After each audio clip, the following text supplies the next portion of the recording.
পরের প্রশ্ন ডক্টর জাকির, তারাবির নামাজ কি বাসায় আদায় করার অনুমতি আছে?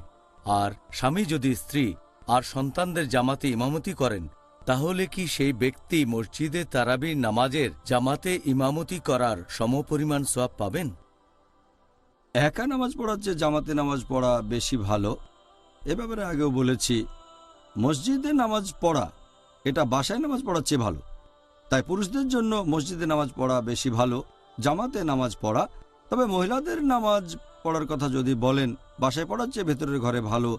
বাসা ভালো আঙিনার চেয়ে, আঙিনা ভালো মসজিদের চেয়ে। তাই মহিলাদের জন্য ভালো যদি বাসায় নামাজ পড়ে থাকে, তারা চাইলে বাসায় জামাতের ব্যবস্থা করতে পারে, সেটাই সবচেয়ে ভালো। আগেও বলেছি সবচেয়ে ভালো মহিলারা বাসায় নামাজ পড়বে, জামাতে পড়তে পারে, তবে পুরুষদের জন্য ভালো হবে মসজিদে নামাজ পড়া। ওকে, খুব সুন্দর। আলহামদুলিল্লাহ, জাযাকাল্লাহ খায়ের উত্তরের জন্য।